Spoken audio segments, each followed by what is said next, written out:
wahdahu la syarikalah wa asyhadu anna Muhammadan abduhu wa rasuluhu la nabiyya ba'dahu. Faqalallahu ta'ala fil Qur'anil karim. A'udzu billahi minasy syaithanir rajim. Wa laqad yassarnal Qur'ana lidzikri wa hal min mudzakir. Sadaqallahul azim. Kita bacakan hadirat Allah Subhanahu wa taala. Salawat serta salam. Mari kita curahkan kepada junjungan kita Nabi Muhammad sallallahu alaihi wasallam. Bapak, Ibu yang sangat dihormati, terima kasih atas kehadirannya.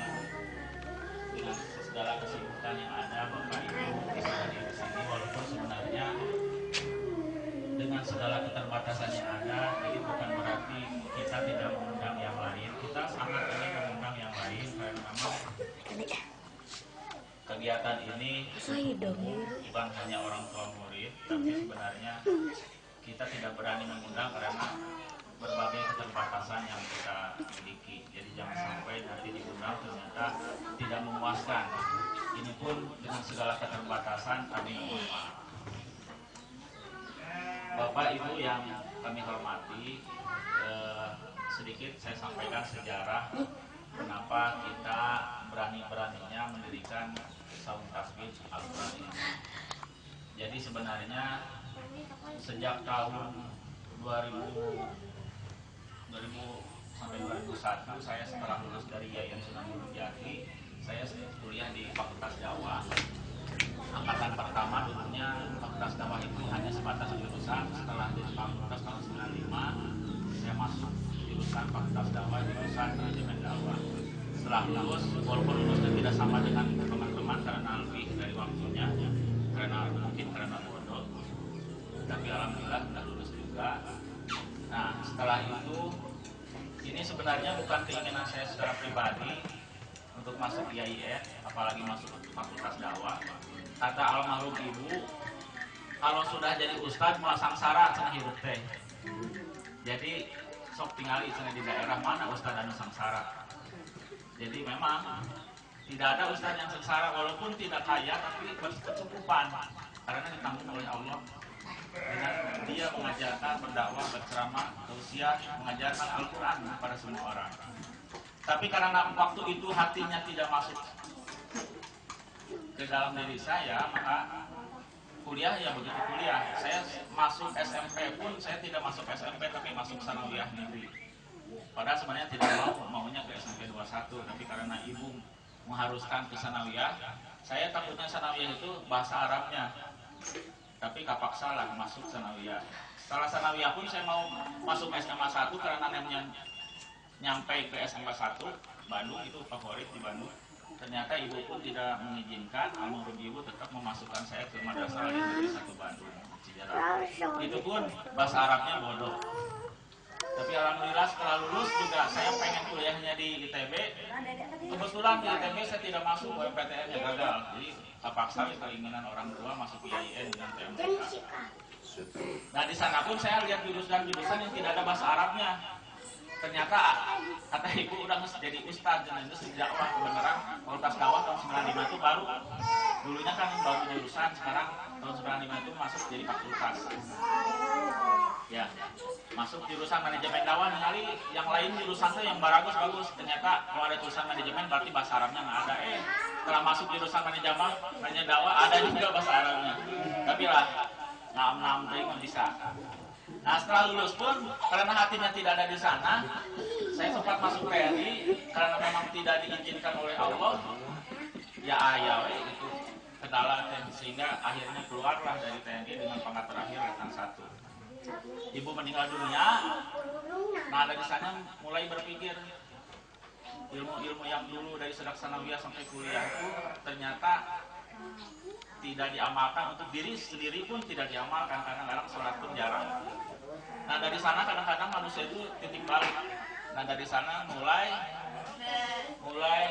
ada tawaran ceramah, mulai ikut, dan akhirnya alhamdulillah orang tua yang sedang sakit-sakitan, bapak saya sampai saat itu sedang sakit, yang mudah-mudahan beliau disembuhkan. di sana bicara bahwa memang sok cenah ayeuna mah da naon deui diajar khutbah Jumat diajar kalau ada tawaran ceramah diajar ceramah dan sebagainya. Alhamdulillah dari sana mulai minimal untuk diri sendiri. Pada saat sekarang khutbah hidup ternyata hatinya tidak maksimal, omongan ibu teh ternyata tidak terjadi. Cenah ustaz mah beunghar atau ustaz mah berusukan ternyata susah. Dulu saya waktu ngerokok tidak punya rokok, semua jadi ustaz tapi tidak bisa ngerokok. Balik ke mana tidak punya uang. Nah dari sana karena hatinya tidak ikhlas sehingga ada tawaran jadi satpam, jadilah jadi seorang satpam. Saya satpam di Bandung Electronic Center. Saya jadi seorang satpam sampai 2 tahun. Istri saya menikah itu saya sedang jadi seorang marketing sales di salah satu PT Muhada Sejahtera dan istri saya masuk ke sana, ketemu di sana jadi jodoh. Padahal saya hanya seorang sales, gaji saya pada saat itu 250.000.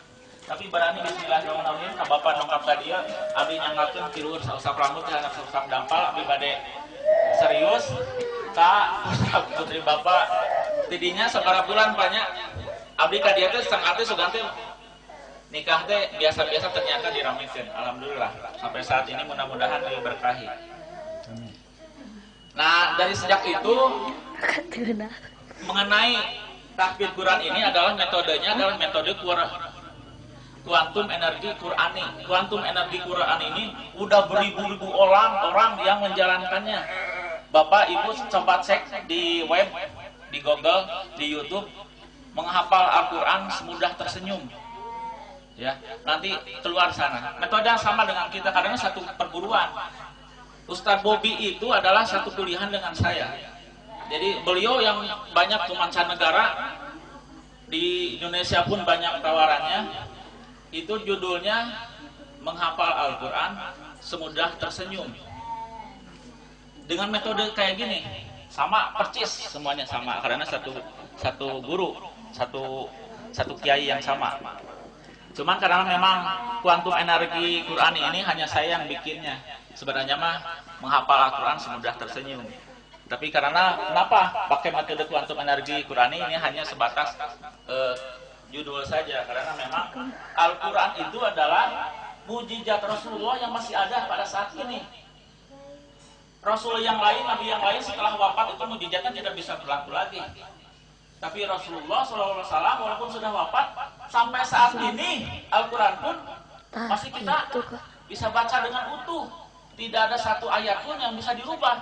Walaupun dikumpulkan semua makhluk yang ahli Al-Quran, yang ahli membuat pemikiran, dan semua jin yang sakti pun dikumpulkan untuk merubah Al-Quran, tidak akan ada yang bisa.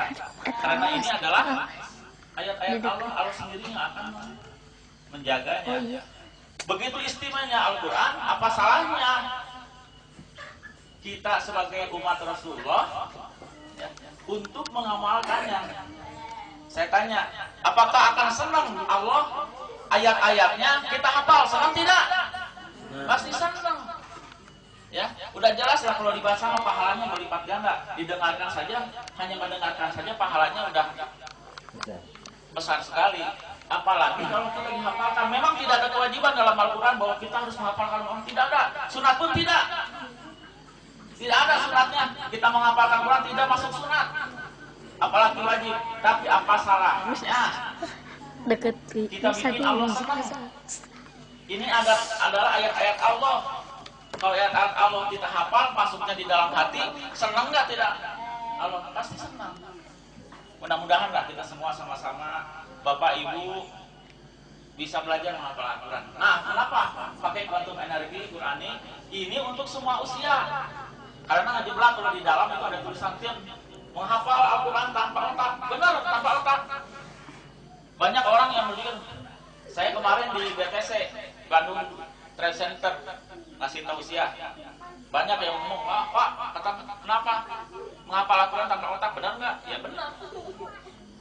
Jadi kalau kita menghafalnya pakai otak, itu punya keterbatasan. Keterbatasannya adalah lupa. Tapi kalau nih di dalam hati ini permanen. Seperti beginilah. Ariel, itu